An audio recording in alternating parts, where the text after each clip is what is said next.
Bustin' with the Boys is here to let you know that every college football Saturday, FanDuel is dropping profit boosts that can turn wins into bigger wins. Sounds like we should rename Saturday Booster Day. Nice. 21 plus and present in select states. Opt-in required. Bonus issued as non-withdrawable profit boost tokens. Restrictions apply, including any token expiration and max wager amount. See full terms at FanDuel.com/sportsbook. Gambling problem? Call 1-800-GAMBLER.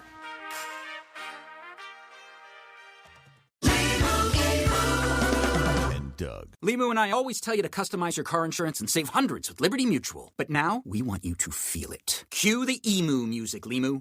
Save yourself money today. Increase your wealth. Customize and save, we say. That may have been too much feeling. Only pay for what you need at LibertyMutual.com. Liberty, liberty, liberty, liberty. Savings vary. Underwritten by Liberty Mutual Insurance Company and affiliates. Excludes Massachusetts.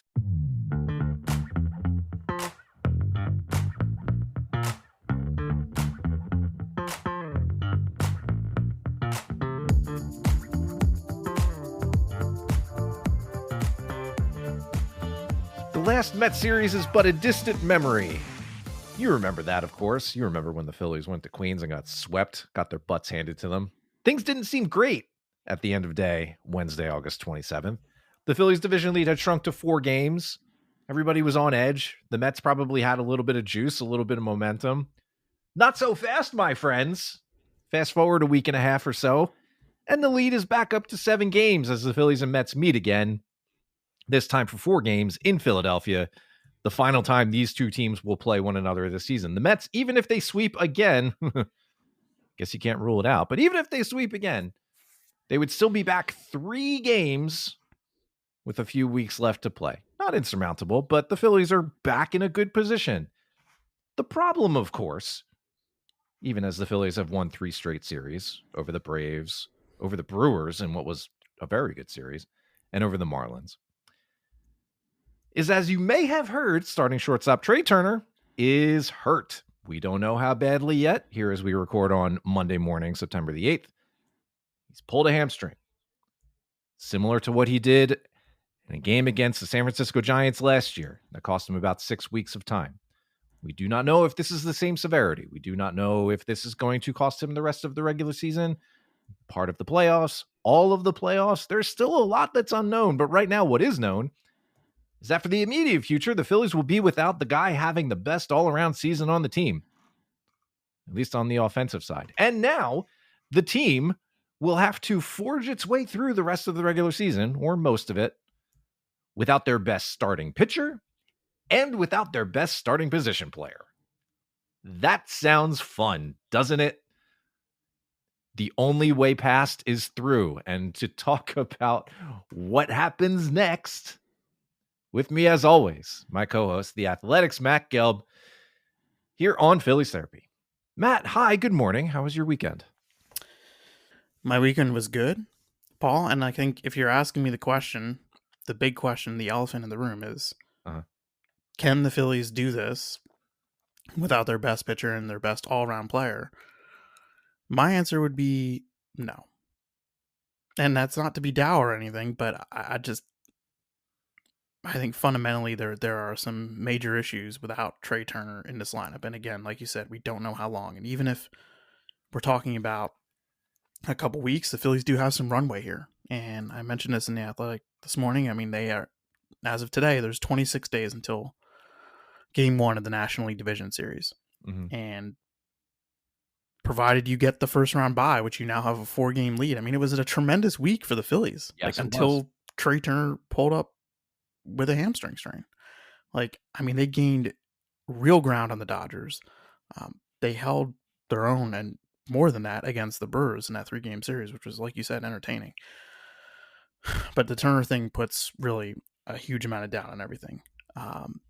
He's had more mild hamstring strains in the past. In fact, in 2017 to this right hamstring, which is the one that he's injured this time, he missed 11 days. And the Phillies have had, every hamstring strain is not a guaranteed 6 weeks. I mean, that was more of a grade 2 strain that Turner had last year, which came with a 6 to 8 week sort of timeline. And a grade 1 hamstring strain can be anywhere from 10 to 21 days, right? I mean, more of like a 2 to 4 week sort of injury.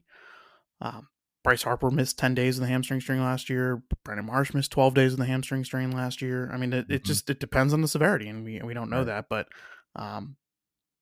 if it's the 6-weeker and you're looking at least, being in the playoffs without Trea Turner, I just don't know how they do this. And I would be the pessimist among us, I think. Well, you are, but it's not without a foundation in reality.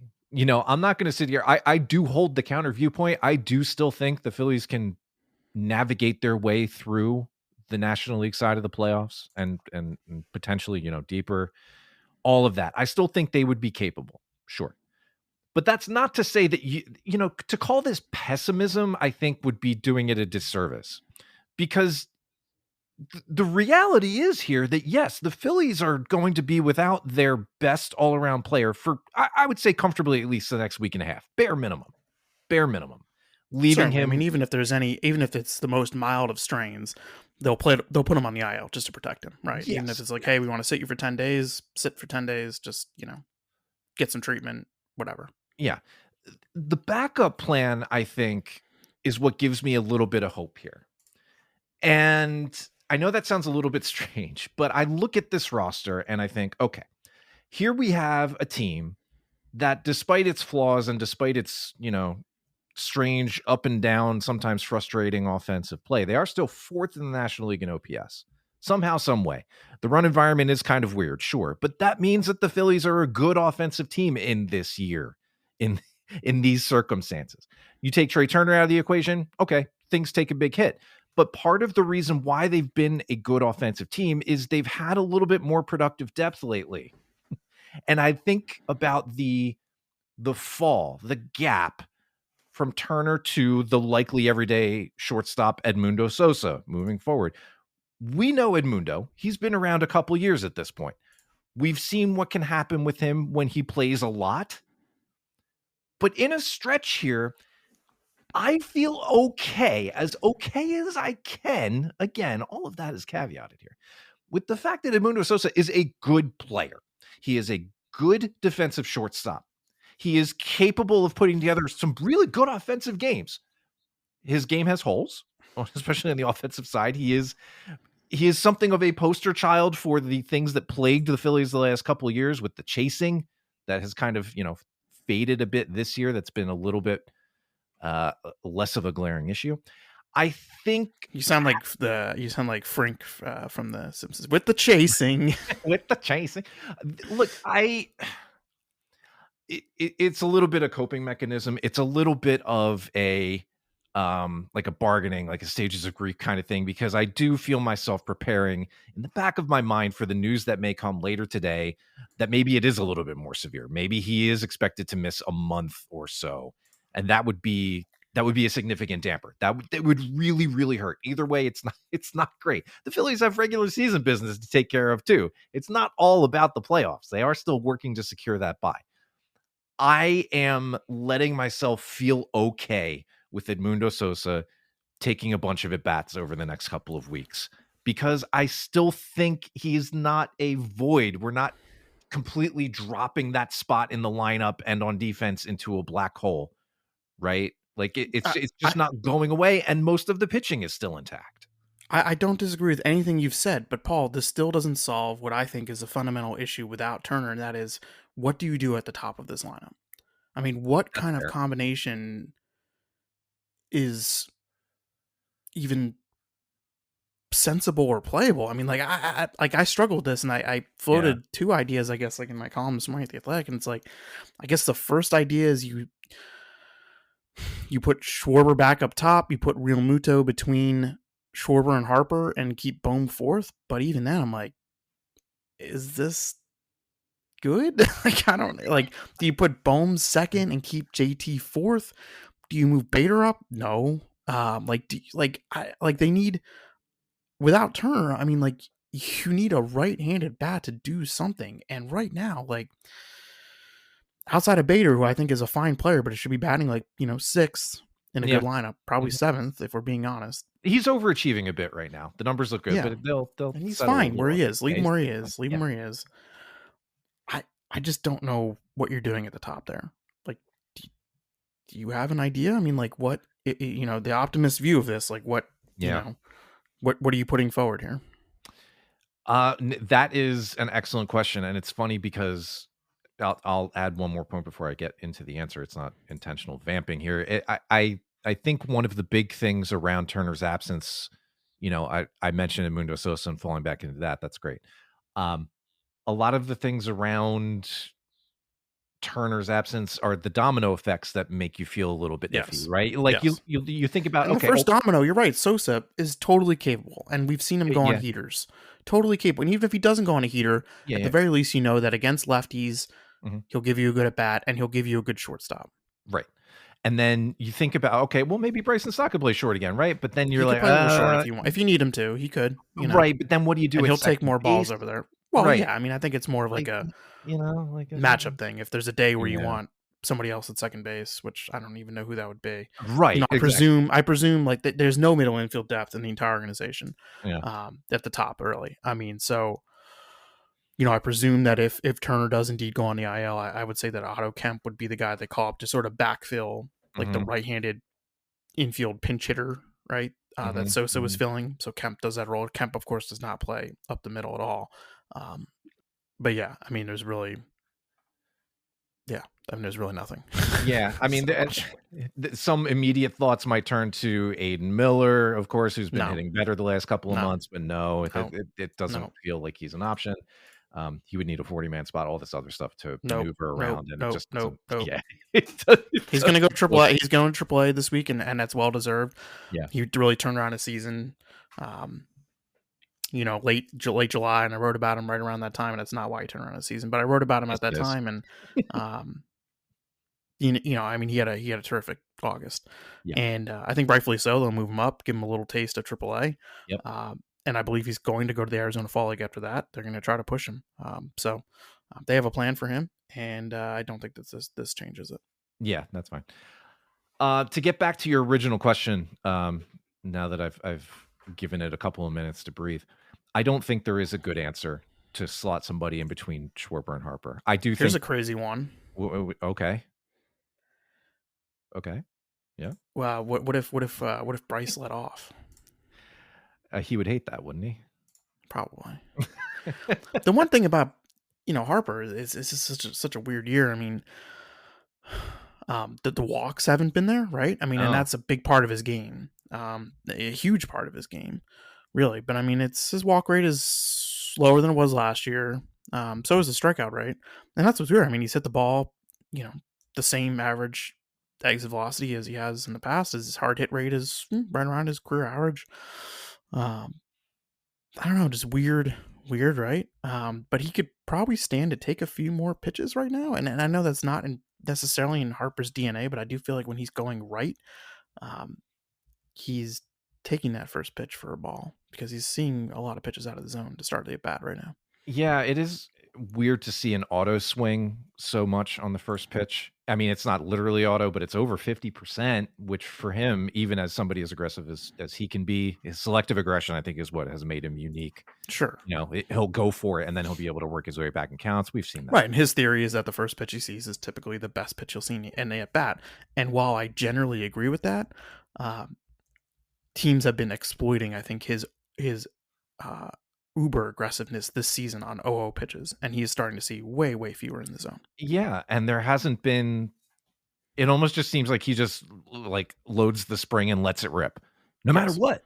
Anyway, he's obviously a star, and he will figure things out.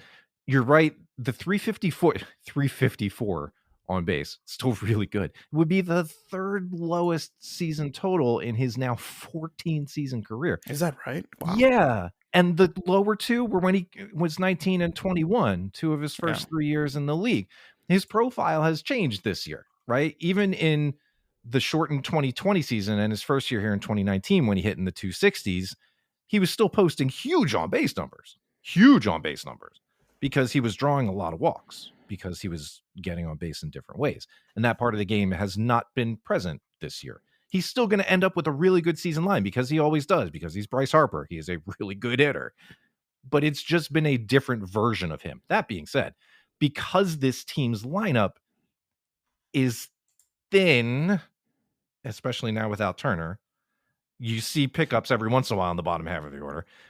There is no better option to hit third, right? You leave him there.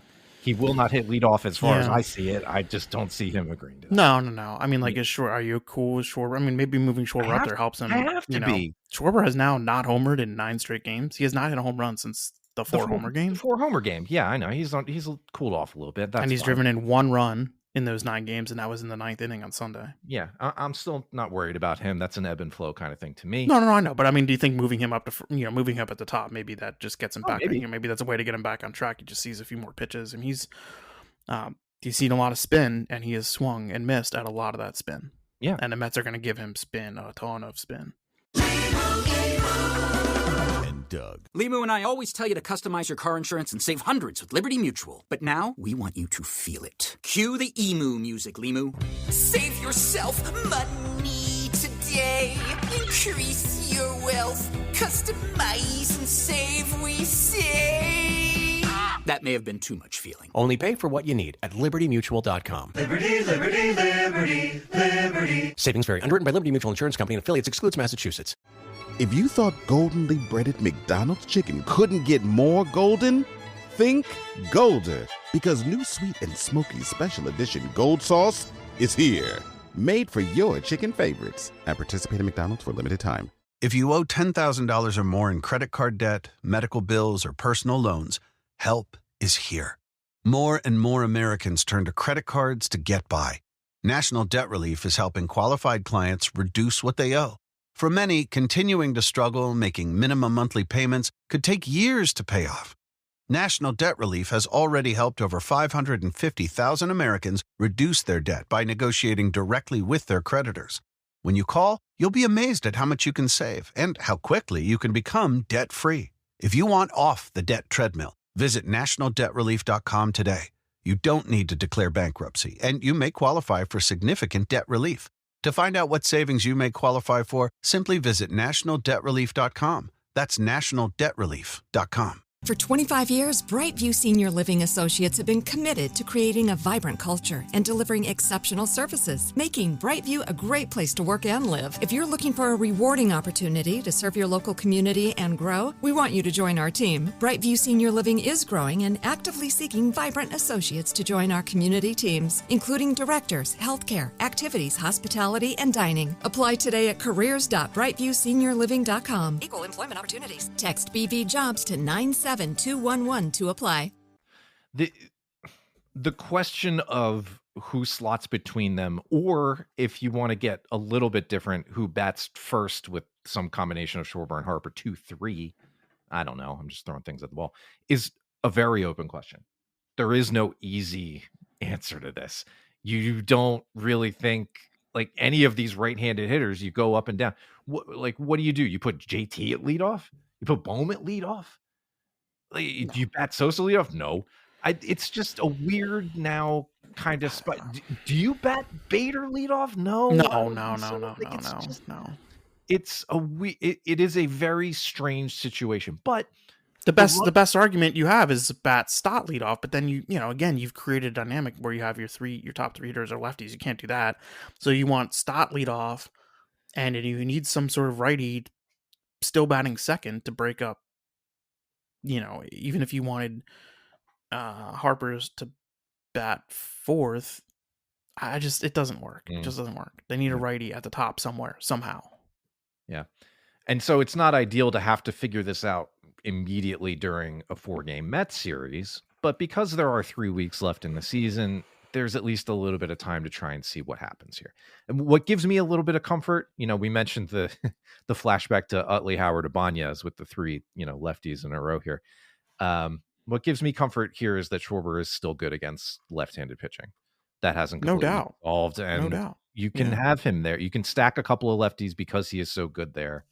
That gives you a little bit of comfort, but there is a very real issue to solve. My optimism remains short. Well, we'll call it optimism.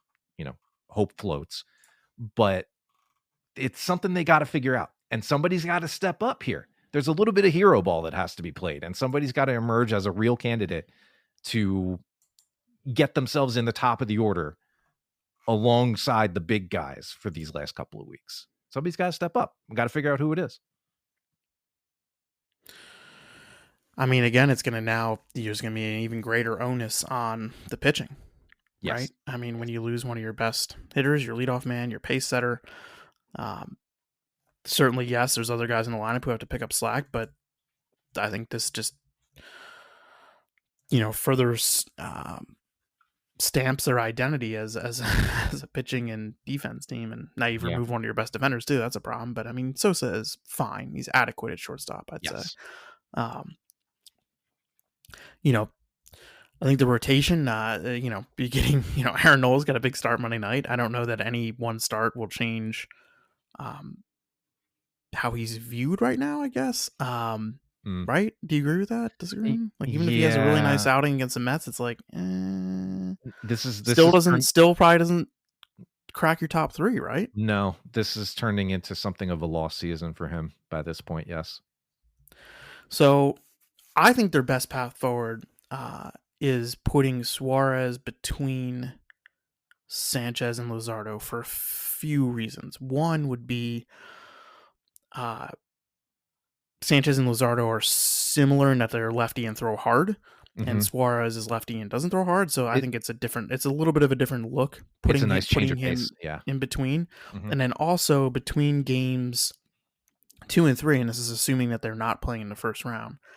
Between games 2 and 3, there is an off day always, right? In the NLDS, NLCS, World Series, whatever series you're playing in, a 5 or 7 game series, there's an off day between 2 and 3. And to me, that is important because you would feel like you have a full bullpen at your disposal for Luzardo's start. And I think Luzardo right now is a guy who I am treating with kid gloves, I think, in the playoffs. Are you? And as good as he's been of late, and he has been better, right? I mean, like, he's got a 2.64 ERA in his last 8 starts. A lot of them have been good. Some of them have just been but most of them have been good. But his numbers, like first time through compared to second time through and third time through, they're pretty stark, right?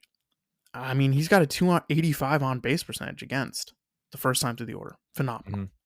It's 342 the second time through. That's and like the command wavers, and we've seen like in the 4th and 5th innings, like he starts to get into those deep counts and those long at bats, and he starts putting guys on base. And there are starts where he's gotten out of it, and there are starts where he has not gotten out of it. And in the playoffs, like, I think that's a spot where you become aggressive. And I think you generally treat him as a guy you say, okay, first you get the first time through the order, and then if you're doing all right, we're going to keep going, but we're monitoring you heavily. And if you put a guy on, we're probably getting the bullpen going in the 4th or 5th inning. It sounds sensible enough to me. I mean, the guy is going to be a weapon the first time through the order, at least as far as my mindset goes. Going back even a little bit further, the 2-start stretch against the Brewers and Blue Jays, where he let up, I just ran this now, 28% of his season's total earned runs in Crazy. 2 starts. He's been really good. Like, I'm not trying to diminish. Like, he's been excellent, right? He's made 29 starts, which is way more than I think any of us thought he would make this season. Absolutely. Even if you thought that he was coming in healthy, and he kept saying he was, you would have thought that they would have found a way to manage it, and they haven't had to yet. Beginning this weekend, they're going to have a 6-man rotation, and they will have, built-in extra rest for these guys, which I think is 100% prudent. If you don't think that Walker Buehler is a capable major league starter, and he might not be. I think going to the 6-man is the right thing to do. So I don't know, Luzardo. I don't know. Like, is it fair to say that he's the guy you trust the third most in that group? Suarez? I don't know. God, it's like a coin flip between him and Suarez. I think there's good arguments though to be made to have Suarez break them up. I think either choice is very capable, and I feel good about either guy going game 2. I like your approach to break them up stylistically, having Ranger go to before Luzardo. One thing that might be a consideration is, I don't have the schedule right in front of me, would be, do you use Luzardo in game 2 ahead of an off day in a series if you have to empty the bullpen a little bit more? I mean, that's don't know fair if it because really in the plays in. NLDS, right, it's game 1 off day, game 2 off day, Okay. game 3, game 4 off day, game 5. Then I would think about using him in game 2. Maybe, If- but I mean, if you want a Suarez, short same thing leash. though. Like, are you treating? I mean, like, how long is your leash for Ranger Suarez? A little bit longer, maybe not too much. I don't know. He's another guy having a weird year. By this point, it's a little bit tough to get a read on what Rangers going to do in the playoffs. But I guess to run a quick comparison, if we were looking at Luzardo's times through the order, right? You pull up Rangers, there's another jump, but it's not quite as high as Luzardo. So the first time through the order, Rangers he's crazy. He's dominant. 201 average, 254 on base, 272 slug. Like the first time through, he's nails. But then it goes up. It goes 272 average, 320 on base. Second time through the order, 402 slug. Still not astronomical, but not great. So it's a fair question. I think he gets a little more leash than Luzardo, but maybe not too much. And I think, but these arguments notwithstanding, if you're going to have a short leash on these guys, who is pitching after them and in the middle of those games? Because you're not, you might go to a leverage guy right away if he's inheriting, a second and third 1 out situation in a close game. But then you need someone to pitch in the middle. And I think that's, that's a question about Buehler. Like, what do we see from him? He's going to start Friday for the Phillies against the Royals. His AAA outing was just not great. It was the first time he had pitched in a while. And I want to quote something he said, which is a beautiful thing. Okay. Tom Hausnick, he works for the Allentown Morning Call. Yes. And he'll often write about the Iron Pigs, among many other things up there. But he wrote about Buehler after his start over the weekend. And after being released by the Red Sox, he went home. And Tom asked Buehler, like, what was he doing? Like, just, middle of the season, he's gotten released. Like, what was he trying to do to regroup? And this is what Buehler said. To be completely honest with you, I sat at my house and drank beer. And hell yeah, Walker Buehler. So he hadn't pitched in a little bit, and he'd be humbled by being released. And I don't know how much you read into the AAA outing, but he got 30 through 78 pitches in 3 innings. Not great, but he's going to pitch Friday. Okay, maybe he'll have a beer after. Yeah, maybe get him a bevy. Matt, I'm thinking about the question you posed just before that wonderful Walker Buehler anecdote, and thinking about stretching out the bullpen a little bit. And a common theme that's held true throughout this entire season is how contained all of these relief outings have been for the vast majority of these pitchers on this staff, at least the leverage guys. Johan Duran, since he's been here, has appeared in 15 games. He's only got 12 and 2/3 innings to his ledger, usually efficient. They've been, you're onto something. Yes. Tanner Banks, 61 appearances, 61 1/3 innings. Matt Strahm, 61 appearances, 57 1/3 innings. Ryan Kirkring, 61 appearances, 52 2/3 innings. They have not stretched these guys. They've been obviously trying to keep them in clean appearances. I would get that, but there's not a lot of up-down happening. But the playoffs are a different beast, and you almost certainly really will see some. Do you want a stat? Yes, I would. You want a stat? I actually looked this up the other day. Now I want to look this up. I looked it up again just to make sure the gap is amazing. The Phillies, okay, reliever outings of more than 3 outs. So this means that this doesn't count a guy who might have come in the 6th inning, gotten an out, and then came back in the 7th and pitched and gotten 2 outs. Like there are innings that they've had multiple outings where they've had multiple innings where he's pitching more than 1 inning. But this is outings of more than 3 outs this season from a reliever. The Phillies have 54. That is the fewest in the majors. I was going to say. And it's not just the fewest in the majors. The next closest team, the Cubs, has 80. Yeah. Okay. 54 for the Phillies and 80 for the 29th ranked Cubs. They have been insistent on not pushing their guys beyond 3 outs. And to your point, is that something they have to do here down the stretch just to have those guys feel it? Like, these guys have done it before. Yeah. Strahm, of course, was a starter, and he was a guy who was pitching multiple innings for them as a reliever the last few years. Duran has done it.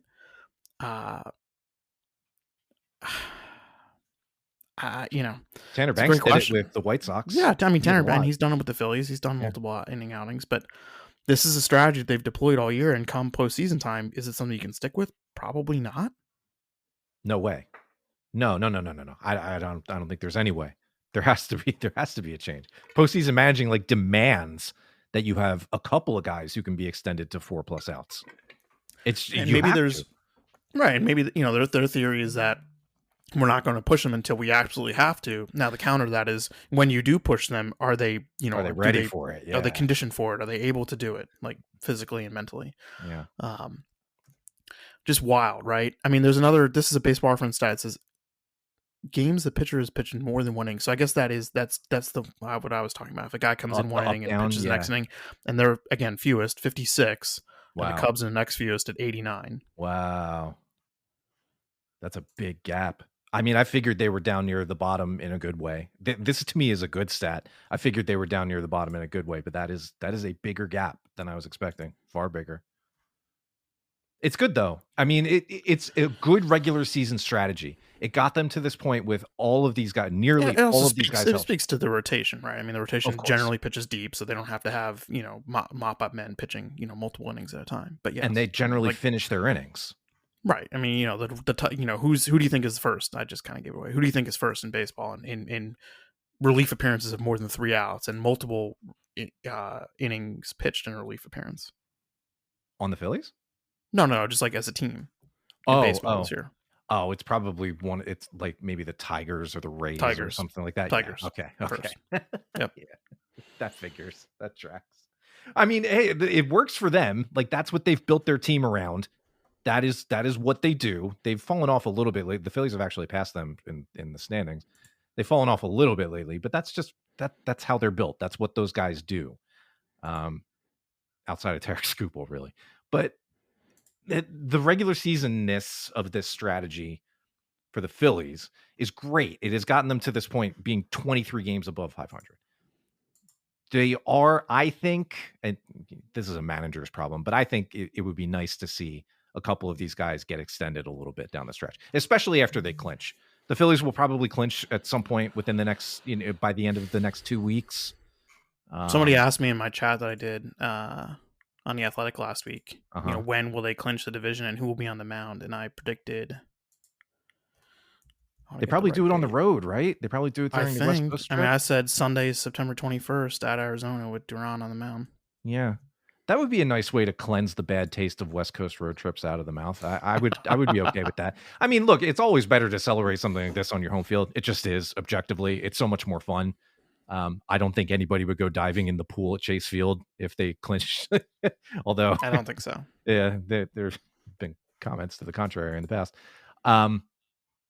Yeah, I mean, that would be great. And that would give you 2 series, roughly, to try some things. Trying some things like who if you're, let's say, okay, I'm going to give you a hypothetical. You're in game 2 of the NLDS and Suarez has given you 12 outs and he got a 13th out in the 5th inning and he's got 2 men on and you're taking him out. How are you getting the final 14 outs of that game? Like what is the bridge in the middle of the game? Like, what do you think is a realistic path?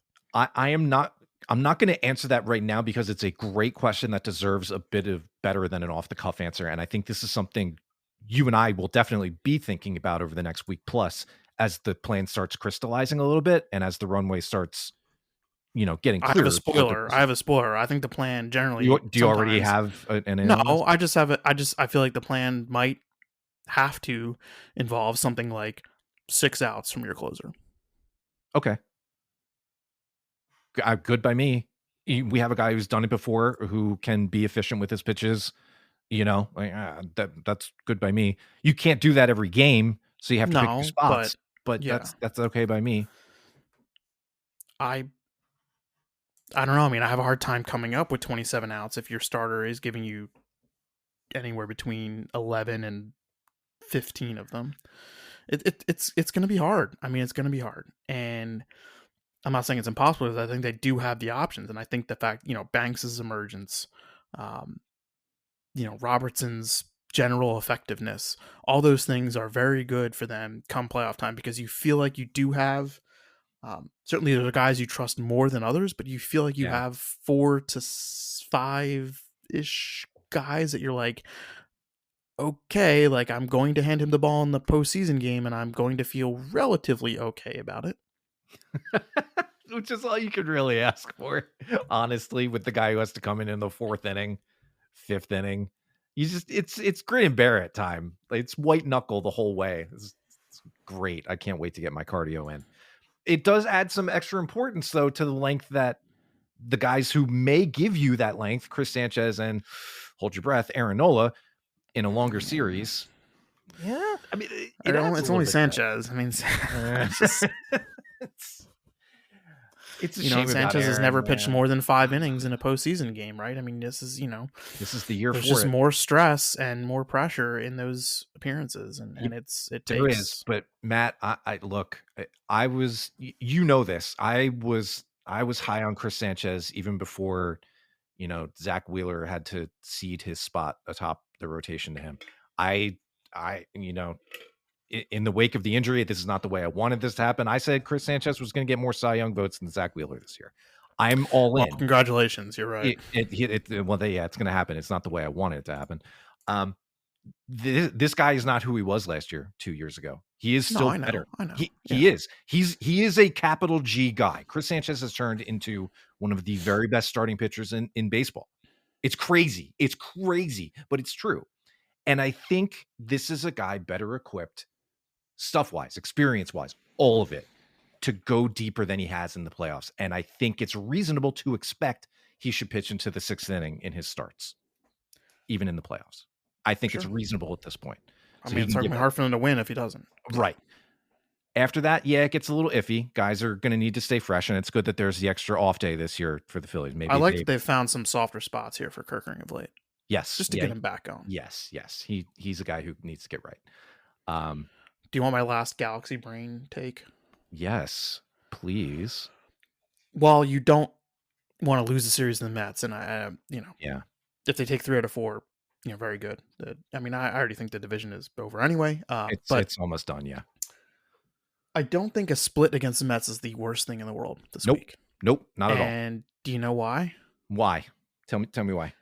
So my Galaxy Brain take is that if you feel like you're going to be the 2 seed, if you take care of business and you secure the 2 seed, you play the winner of the 3-6. And the Mets and the Padres right now are close enough in the standings that I think if the Mets play decently down the stretch, they could be the 5. And that would set up a Dodgers Padres 3-game wild card series, and the Phillies would play the winner of that series. Ooh, that would be fun. If I am the Phillies, I do not hate that scenario. Nope. In fact, I think that would be my preferred scenario. Yeah, the travel portion of it, not great, but yes, in terms of teams and matchup, you take that. Yep, I agree with you. Because those two teams, well, absolutely. I mean, certainly the Dodgers would be, assuming they win the division and they're the 3 seed, they would be, the favored team in that 3-game series. All 3 games would be at Dodger Stadium, but it would be, those two teams play intense games and tight games and, very passionate rivalry now. Yeah. So that would be a fun series. I would really, but I wouldn't hate being the team on the other side of that who plays, whoever comes out of that series. And then you would have Cubs, Mets, and the other side of the bracket going to Milwaukee. I think that is the optimal bracket for the Phillies. Yeah. Doug. Limu and I always tell you to customize your car insurance and save hundreds with Liberty Mutual. But now, we want you to feel it. Cue the emu music, Limu. Save yourself money today. Increase your wealth. Customize and save, we say.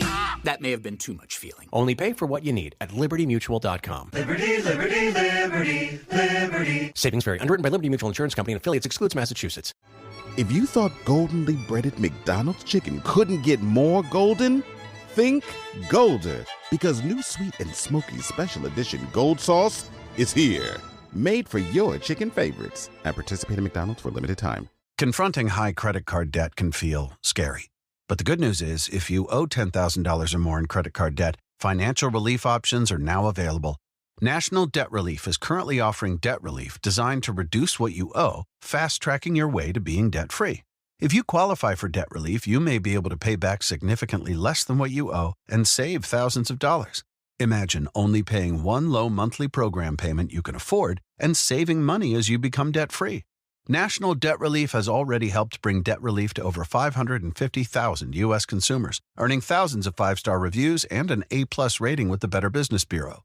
You're stronger than your credit card debt. Take the first step and visit nationaldebtrelief.com to see what debt relief you qualify for. That's nationaldebtrelief.com. Yeah, no argument here. I mean, Galactic maybe, but I'm with you. I'm all about at this point, and I have been for a couple weeks now, I'm all about wasting the Mets' time as it relates to the division. It's all about wasting their time. I don't think that they've. I mean, yeah. I mean, well, think about what's happened the last couple of weeks. It's a 7-game lead. It's yeah. You know. Think about what's happened in the couple of weeks since that Mets series. The lead shrunk to 4 games. Now it's back up to 7. The Mets lost 3 games after shrinking it to 4. And well, now the Mets still play the Padres. Well, yeah, and if you split these 4 games, I didn't know that. The Mets have gained no ground with 4 more games burned off the schedule. Just waste time. Just waste it. Just win at least one. That's fine. Oh, I did not know the Mets schedule is wild. Did you know this? So the Mets have 4 this week in Philly, and then they go home and they play the Rangers, who I guess are kind of in it still. Back in it, yeah. Then they play the Padres for 3. Then they have the Nats, the terrible Nats for 3. Then they go terrible Nats. Then they go to Wrigley and Miami to end the season. That Wrigley series could be fun. That could be a wild card preview. Yeah, that could be. I mean, nothing will top what the Mets had to do at the end of last season. No, no, that weird doubleheader was. Yeah, that was funky. All right, so Matt, is that bracket? I mean, is that silly? Like, you don't ever want to get in the business of picking your opponents or trying to massage it. I'm not saying that the Phillies are. I'm just saying that the Padres have stumbled enough to the point where the Mets and them are close enough. And they have 3 games left against each other too. So in New York. So I think if you get the Mets off that seed line, not the worst thing. And if you get the Padres playing the Dodgers in the first round and you're getting the winner of that, also not the worst thing. I think that's totally fine. Honestly, the only matchup in the playoffs as I sit here right now that I think the Phillies would really have a problem with is the Brewers. And it's been proven out, this year and last year, really. Do you think that's I do. Not the Mets, huh? Not the Mets. If the Phillies had to face the Mets in 4 days. Yeah, we'll talk about this a little bit more. But like, if the Phillies had to face the Mets on the road in a wild card series, which would involve an inversion of the standings that I don't think is going to happen, that would give me pause. I wouldn't feel great about that. We'll see how they look this week, but I don't think this week is necessarily a preview of a playoff matchup between these two teams because of the way the rosters are currently shaking out. And we still have to find out how much time Turner's going to miss. We'll see how the lineup looks, all that stuff. The Mets at home, they don't bother. There is something spooky about Citi Field right now, but the Mets at home, no. Phillies are 12-5 against the Mets in Citizens Bank Park since the start of last season. Phillies are great at home. The Mets have not been good on the road in general this year. It just makes you feel better. If the Phillies have home field for a series like that, it doesn't concern me too much. I would want to win it, and my nerves would be up because it's a division series. But no, the Mets on the road would worry me. The Brewers as a team matchup, wherever the game is happening, worry me a little bit. The other teams, I think the Phillies match up well. I do, as I sit here right now. It would be nice to have Trea Turner back to fortify that opinion, but we'll see how that goes. That's where I'm sitting right now. I feel good about this team, Matt. I do. They're dinged up now, but I feel good about this team. I still do. I mean,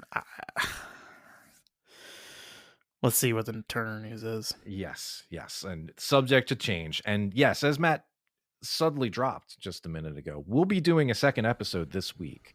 We'll come back with you all after the Mets series. As we're heading toward the home stretch here, things are going to get that much more important. Things are going to change basically by the day. The American League is a little bit more interesting than the National League in terms of playoff races at the moment.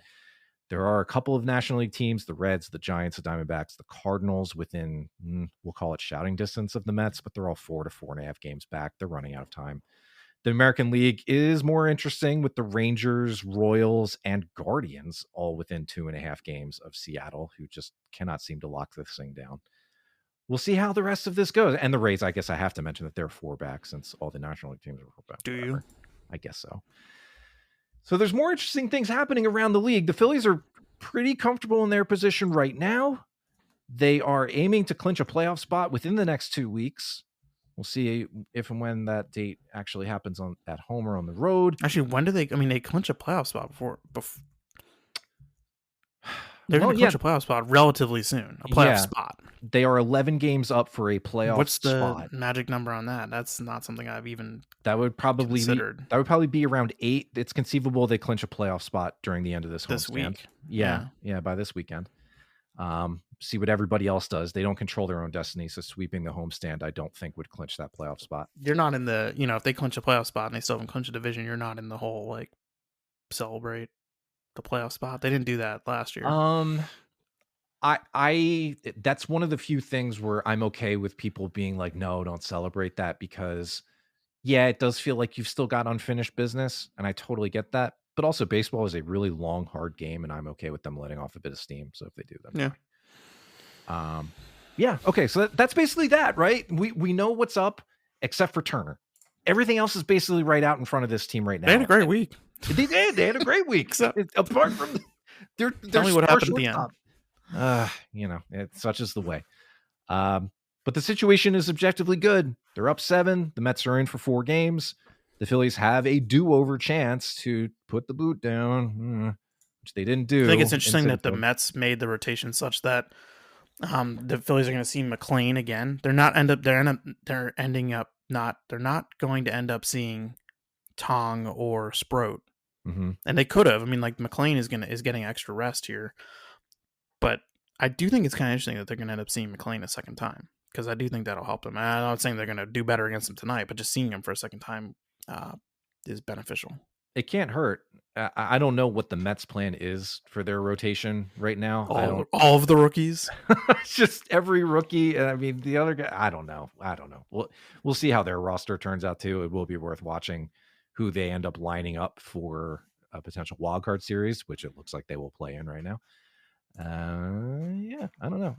Nolan McLean is very good. I think he's given me the best impression of those rookies so far in their limited looks. I think McLean's stuff moves like he's got stuff that moves like Jake Arrieta. Like I don't know. No doubt, but that's why I think it's beneficial to see him again. Absolutely. Yeah, for sure. He'll be good, but an extra look will also help. All right. I mean, they just lost the last 2 days with their other 2 rookie starters. Yeah, yes, they did. All right, Matt, I guess we know what's up, right? I would say, we'll look ahead to, this week and the weekend. I don't know why I just pronounced that like a British person, but we're going to be coming back before the Royals series this weekend to talk again. So I guess it's not goodbye for now. It's just see you in a few days. Yeah. Sure. Okay. Yeah, everybody, we'll be back later this week.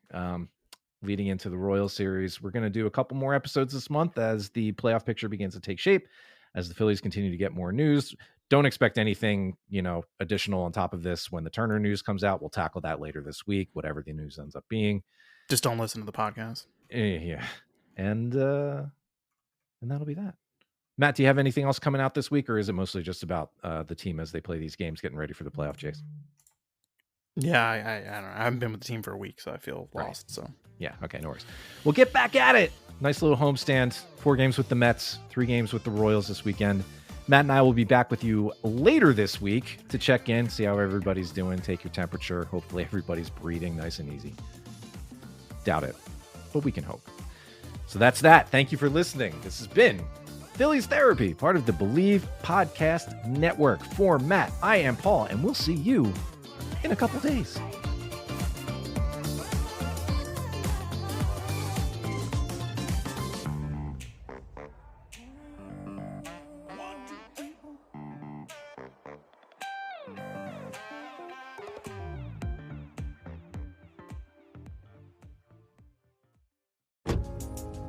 Mazda? Once you discover the Mazda CX-5, Mazda. It doesn't take long to get it. With standard all-wheel drive, a premium interior, and advanced safety features, it's an SUV that gives you more at every turn.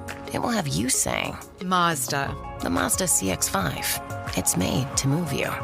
Every Mazda SUV offers you an elevated driving experience and refined performance. Discover it at your local Mazda dealer today.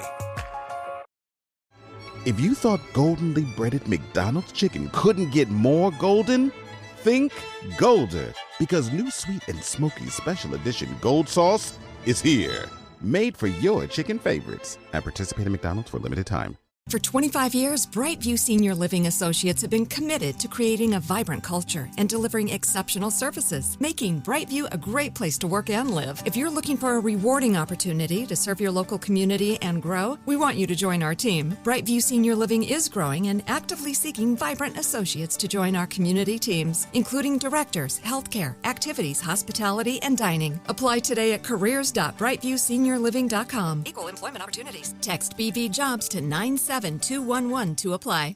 For 25 years, Brightview Senior Living Associates have been committed to creating a vibrant culture and delivering exceptional services, making Brightview a great place to work and live. If you're looking for a rewarding opportunity to serve your local community and grow, we want you to join our team. Brightview Senior Living is growing and actively seeking vibrant associates to join our community teams, including directors, healthcare, activities, hospitality, and dining. Apply today at careers.brightviewseniorliving.com. Equal employment opportunities. Text BV Jobs to 97211 to apply.